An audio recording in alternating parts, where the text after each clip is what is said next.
Hello दोस्त, आज का वीडियो 6 प्रश्न आपके जो सबके लिए इम्पोर्टेंट है। किसी भी जोन को हो, किसी भी आरआरसी से हो। आरआरसी ग्रुप डी ज्वाइनिंग से रिलेटेड भी है और आपकी वैकेंसी रिवीजन से भी है, रोजगार मेला से भी है, ट्रांसफ़र से भी है, आपका ज्वाइनिंग किस माध्यम से आएगा वो से है, ज्वाइनिंग कितने बार आएगा वो है। तो कुल मिला के आज इंटरेस्टिंग वीडियो होगा जो कैंडिडेट आगे की प्रोसेस में बढ़ रहे हैं। तो पहला क्वेश्चन लेते हैं, कितनी बार ले देगा ज्वाइनिंग। तो देखिए, पहली बार तो एक बार ज्वाइनिंग आएगा ही, रोजगार मेला छोड़ के।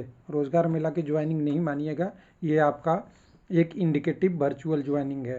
तो रोजगार मेला के बाद एक ज्वाइनिंग आएगा, उसके बाद एक और आएगा, ये जनरल ओबीसी और ईडब्ल्यूएस कैंडिडेट का आएगा। एसी एसटी को एक बार और, यानी 3 बार तक ज्वाइनिंग मैक्सिमम आएगा। 2 बार अगर नहीं जाते हैं नॉर्मल कैंडिडेट तो उनकी कैंडिडेचर कैंसिल हो जाएगी। हो सकता है कोई मेल भी भेज दे कि आपको इसके लिए कैंडिडेचर कैंसिल किया जा रहा है, लास्ट चांस है। और एक कैंडिडेट जो एसी एसटी के हैं, इनको 3 बार में किया जाएगा। ये कहाँ से पता चलेगा? ऑफिशियल की बात करेंगे, इसीलिए हम अपने मन से नहीं बात करेंगे। तो देखिए, चेन्नई का कल आया था डिटेल, उसमें 1919 लोगों को रोजगार मेला में शामिल होने के लिए बोला गया है। इसमें लिखा हुआ है कि अपॉइंटमेंट लेटर कितनी बार इशू होगा। तो देखिए, यहाँ पे देख लीजिएगा कि कैंडिडेट का अपॉइंटमेंट लेटर पहले फर्स्ट बार भी इशू किया जाएगा और फिर सेकंड बाइट रिमाइंडर दिया जाएगा जनरल कैंडिडेट का, और थर्ड रिमाइंडर दिया जाएगा एसी एसटी कैंडिडेट का। यानी नॉर्मल कैंडिडेट का फर्स्ट ज्वाइनिंग आएगा, उसके बाद अगर नहीं गए, कुछ दिन वेट करेगा तो सेकंड ज्वाइनिंग दिया जाएगा, और सेकंड तक नहीं गए तो कैंडिडेचर रद्द करने की बात किया जाएगा। ऐसा है, इनइफेक्टिव कहा जाएगा, ये कंडीशन है। तो चलिए, ये क्लियर हो गया। उसके बाद दूसरा क्वेश्चन था लोगों का कि ज्वाइनिंग ईमेल से आएगा या पोस्ट से आएगा।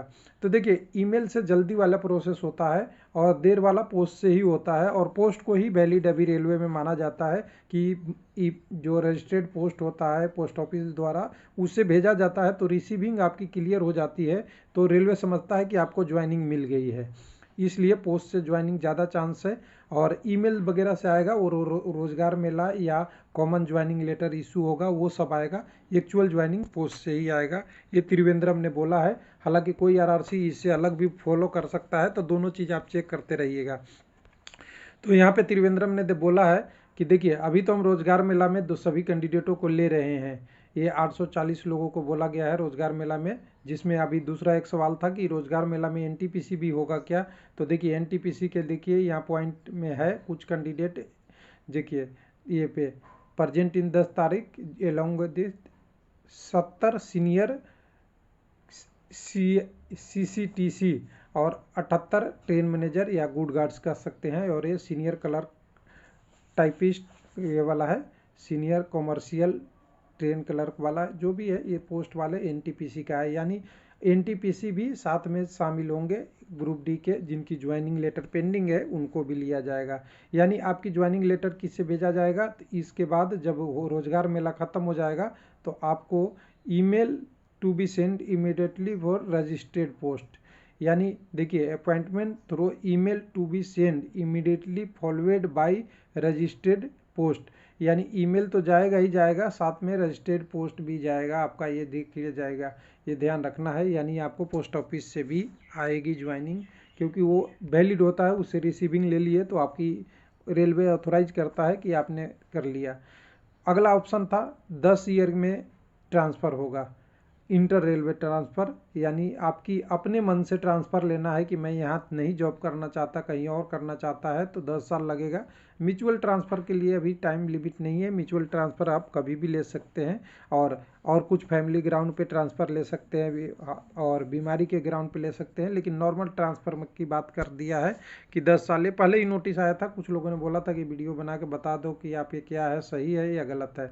तो बिल्कुल सही है। बोला गया है कि कार्यभार ग्रहण करने के 5 साल तक आपकी ट्रांसफ़र पे कोई विचार नहीं किया जाएगा, वो भी अंतर रेलवे ट्रांसफ़र पे नहीं किया जाएगा, एकदम बिल्कुल है। ये 10/3/2022 का नोटिस है और ये रेलवे ने पहले ही ले लिया था, पहले इससे पहले 5 साल में होता था। हालांकि रेलवे कहता है कि रेलवे को हम ट्रांसफ़र सोच समझ के करते हैं, और इसमें कानूनी दावा कोई नहीं कर सकता कि मेरा ट्रांसफ़र हो, ये मानवीय आधार पे हम ट्रांसफ़र देते हैं।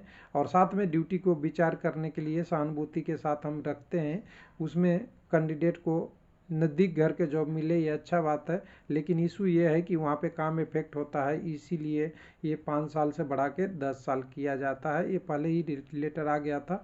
लेकिन म्यूचुअल ट्रांसफ़र आप ढूंढते रहिए, आपका कोई आपके समकक्ष म्यूचुअल मिलते हैं तो आपका म्यूचुअल ट्रांसफ़र पॉसिबल है अभी भी, जिससे मैन पावर की शॉर्टेज नहीं होगी। तो ये आपका एक तीसरा अपडेट था। चौथा अपडेट है आपका रोजगार मेला में एनटीपीसी और ग्रुप डी दोनों होंगे। ये तो आपने देख ही लिया कि यहाँ ट्रेन मैनेजर को भी उसमें शामिल किया जा रहा है। तो एक जगह शामिल किया जा रहा है तो 16 आरआरसी में भी शामिल किया जाएगा।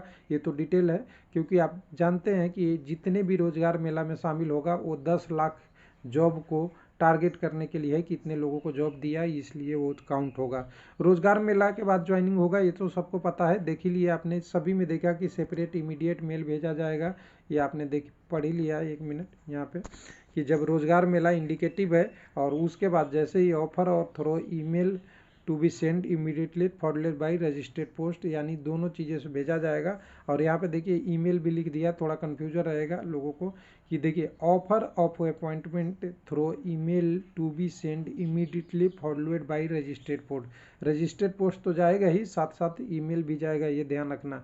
लोग कहते हैं कि ये ऐसा कहा जा रहा है कि केवल ईमेल से भेजा जाएगा, दोनों चीज़ें जाएगा। और ये ज्वाइनिंग उसके बाद ही होगा, ये रोजगार मेला ख़त्म होगा तो इसके बाद। और लोगों का ज्वाइनिंग मैंने देखा है 17/4, 16/4 और 1/5, 1/6 तक ये ज्वाइनिंग है। ये कई सारे बिलासपुर का है और कई सारों का है। तो समझिए कि आपका ज्वाइनिंग का जो मंथ है वो अप्रैल के 10-12 तारीख से बाद होगा। किसी आरआरसी में लेट में भी हो सकता है, और मई पूरे ज्वाइनिंग में चलेगा और मई में ही सेकंड डीबी का प्रस्तावित है, ये भी आप ध्यान रखिएगा। उसके बाद अगला की बात कर लेंगे। अगला क्वेश्चन था लोगों का कि हमारा जो गोरखपुर है वो भी वैकेंसी रिवाइज करेगा क्या। तो मैंने 16 ही पहले बताया कि 16 आरआरसी का वैकेंसी अब रिवाइज होना ज़रूरी है। और 16 आरआरसी में अभी तक 12 आरआरसी कर दिए थे, 12 या 11 कर दिए हैं, बाकी आरआरसी में आज गोरखपुर भी रिवाइज हो गया है।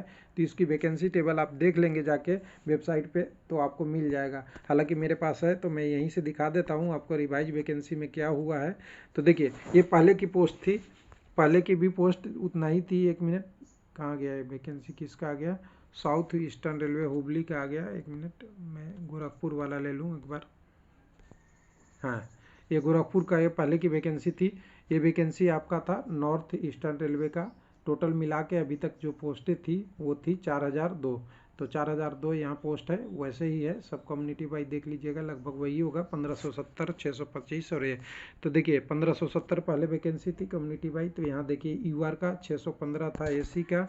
तो कम्युनिटी वाइज चेंज होगा, पोस्ट चेंज हो जाएगा। तो देखिए 1570 यहाँ से ये वैकेंसी वही है, लेकिन यहाँ पे देखिए ये वाले सारे चेंज हो जाएंगे। ये वाले कुछ कम हुए कुछ बढ़े हैं। असिस्टेंट वर्कशॉप ट्रीटमेंट एंड में 37 हो गया, यहाँ 190 हो गया।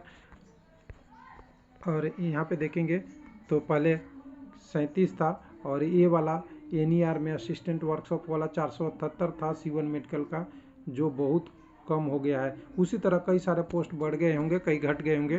ट्रैक मेंटेनर का 1568 पोस्ट था यहाँ पे, और यहाँ पे 1538 ही है। थैंक यू, धन्यवाद।